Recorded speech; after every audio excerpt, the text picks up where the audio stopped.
ನಮಸ್ಕಾರ ವೀಕ್ಷಕರೇ. ಇಂದು ಅವಿಭಜಿತ ಕುಟುಂಬದ ಕರ್ತನಿಗೆ ಅಂದರೆ ಯಜಮಾನನಿಗೆ ಕೂಡು ಕುಟುಂಬದ ಆಸ್ತಿ ಮಾರಾಟ ಮಾಡಲು ವಿಶಾಲವಾದ ವಿವೇಚನಾ ಅಧಿಕಾರವಿದೆ ಎಂದು ಸುಪ್ರೀಂ ಕೋರ್ಟ್ ಅಭಿಪ್ರಾಯಪಟ್ಟಿದೆ. ಕಲಬುರಗಿ ಜಿಲ್ಲೆಯ ಬಬಲಾದ್ ಗ್ರಾಮದಲ್ಲಿ 1995ನೇ ಇಸ್ವಿಯಲ್ಲಿ ಹಿಂದೂ ಅವಿಭಜಿತ ಕುಟುಂಬದ ಯಜಮಾನರೊಬ್ಬರು ತಮ್ಮ ಕುಟುಂಬಕ್ಕೆ ಸೇರಿದ ಜಮೀನುಗಳನ್ನು ಮಗಳ ಮದುವೆ ವೆಚ್ಚ ಭರಿಸಲು ಮಾರಾಟ ಮಾಡಿದ್ದರು. ಈ ಮಾರಾಟವನ್ನು ಪ್ರಶ್ನಿಸಿ ಯಜಮಾನನ 5 ಮಕ್ಕಳಲ್ಲಿ ಓರ್ವ ಮಗ ನ್ಯಾಯಾಲಯದ ಮೆಟ್ಟಿಲೇರಿದ್ದರು. ನನ್ನ ತಂದೆ ಕುಡಿತದ ಮೊದಲಾದ ತಮ್ಮ ದುಶ್ಚಟಗಳಿಗೆ ಹಣ ಹೊಂದಿಸಲು ನಮಗೆ ಅರಿವಿಲ್ಲದಂತೆ ಒಟ್ಟು ಕುಟುಂಬದ ಆಸ್ತಿಯನ್ನು ಮಾರಾಟ ಮಾಡಿದ್ದಾರೆ ಎಂದು ಆರೋಪಿಸಿದ್ರು. ವಿಚಾರಣಾ ನ್ಯಾಯಾಲಯ ನೀಡಿದ ತೀರ್ಪನ್ನು ಮಾನ್ಯ ಕರ್ನಾಟಕ ಹೈಕೋರ್ಟ್ ವಜಾ ಮಾಡಿ ಈ ಮಾರಾಟವನ್ನು ರದ್ದು ಮಾಡುವಂತೆ ಆದೇಶ ನೀಡಿತ್ತು. ಕರ್ನಾಟಕ ಹೈಕೋರ್ಟ್ ನೀಡಿದ ಆದೇಶದ ವಿರುದ್ಧ ಮಾನ್ಯ ಸುಪ್ರೀಂ ಕೋರ್ಟ್ ಮೊರೆ ಹೋಗಲಾಗಿತ್ತು. ಈ ಪ್ರಕರಣಕ್ಕೆ ಸಂಬಂಧಿಸಿದ ತೀರ್ಪನ್ನು ಇತ್ತೀಚೆಗೆ ಪ್ರಕಟಿಸಿದ ಮಾನ್ಯ ಸುಪ್ರೀಂ ಕೋರ್ಟ್ ತನ್ನ ತೀರ್ಪಿನಲ್ಲಿ ಸಕಾರಣಗಳಿಗೆ ಹಾಗೂ ಅವಿಭಜಿತ ಕುಟುಂಬದ ಹಿತಾಸಕ್ತಿಯನ್ನು ಕಾಯುವ ಉದ್ದೇಶಗಳಿಗೆ ಕುಟುಂಬದ ಆಸ್ತಿ ಮಾರಾಟ ಮಾಡುವ ಅಧಿಕಾರ ಕರ್ತನಿಗಿದೆ ಎಂದು ಅಭಿಪ್ರಾಯಪಟ್ಟಿದೆ. ಆದರೆ ಕರ್ತನಿಗಿರುವ ಅಧಿಕಾರದ ಬಳಕೆ ಸದುದ್ದೇಶಕ್ಕೆ ಆಗಿದೆಯೇ ಎಂಬುದು ಆಯಾ ಪ್ರಕರಣದ ವಾಸ್ತವಾಂಶಗಳ ಮೇಲೆ ನಿರ್ಧಾರವಾಗುತ್ತದೆ.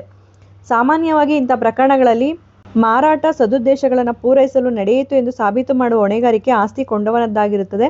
ಆದರೆ ಭಾರತ ಸಾಕ್ಷ್ಯ ಕಾಯ್ದೆಯ ಸೆಕ್ಷನ್ 106ರ ಪ್ರಕಾರ ಯಾವುದೇ ಸತ್ಯವು ಒಬ್ಬ ವ್ಯಕ್ತಿಯ ವಿಶೇಷ ಜ್ಞಾನದಲ್ಲಿರುವಾಗ ಆ ಸತ್ಯವನ್ನು ಸಾಬೀತುಪಡಿಸುವ ಹೊರೆ ಆ ವ್ಯಕ್ತಿಯ ಮೇಲಿರುತ್ತದೆ ಎಂದು ಹೇಳುತ್ತದೆ.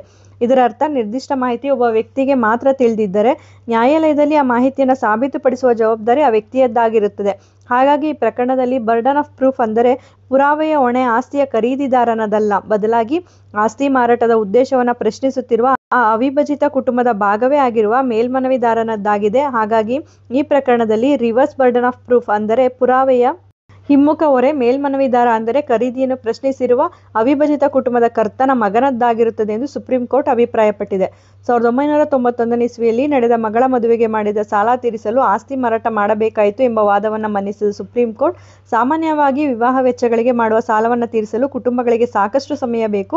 ಹಾಗಾಗಿ 1991ನೇ ಇಸ್ವಿಯಲ್ಲಿ ನಡೆದಂಥ ಮದುವೆಯ ಸಾಲವನ್ನು ತೀರಿಸಲು 1995ನೇ ಇಸ್ವಿಯಲ್ಲಿ ಆಸ್ತಿ ಮಾರಾಟ ಮಾಡಿರುವುದು ಅವಿಭಜಿತ ಕುಟುಂಬದ ಹಿತಾಸಕ್ತಿಗಳಿಗೆ ಪೂರಕವಾಗಿದ್ದು, ಇಂಥ ತೀರ್ಮಾನಗಳನ್ನು ತೆಗೆದುಕೊಳ್ಳಲು ಕುಟುಂಬದ ಕರ್ತನಿಗೆ ಅಧಿಕಾರವಿದೆ ಎಂದು ಮಾನ್ಯ ಸುಪ್ರೀಂ ಕೋರ್ಟ್ ಅಭಿಪ್ರಾಯಪಟ್ಟಿದೆ.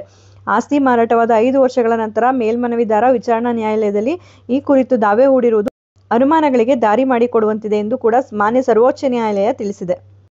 ಕೂಡು ಕುಟುಂಬದ ಆಸ್ತಿಯನ್ನು ಒಂದು ಕರ್ತ ಯಾರದು ಒಪ್ಪಿಗೆ ಇಲ್ಲದೆ ಇದ್ರೂ ಕೂಡ ಮಾರಾಟ ಮಾಡ್ಬೋದು. ಆದರೆ ಮಾರಾಟ ಆಗಿರುವಂಥದ್ದು ಸದುದ್ದೇಶದಿಂದ ಆಗಿರಬೇಕು ಮತ್ತು ಅದರ ಮಾರಾಟ ಆಗಿರುವಂಥದ್ದು ಆ ಕುಟುಂಬದ ಬಳಕೆಗಾಗಿ ಆಗಿರಬೇಕು ಅಂತೇಳಿ ಸುಪ್ರೀಂ ಕೋರ್ಟ್ ಸ್ಪಷ್ಟಪಡಿಸಿರುವಂಥದ್ದು. ಒಂದು ಮಾಹಿತಿ ಉಪಯುಕ್ತ ಆಗಿದೆ ಅಂತ ಭಾವಿಸ್ತೀನಿ. ಯಾರೆಲ್ಲ ಹೊಸದಾಗಿ ನಮ್ಮ ಚಾನಲ್ನ ನೋಡ್ತಾ ಇದ್ದೀರಾ ಸಬ್ಸ್ಕ್ರೈಬ್ ಮಾಡಿಕೊಂಡು ನೋಡಿ.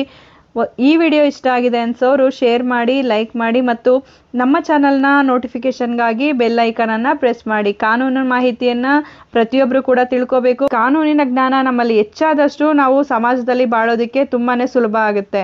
ಧನ್ಯವಾದಗಳು.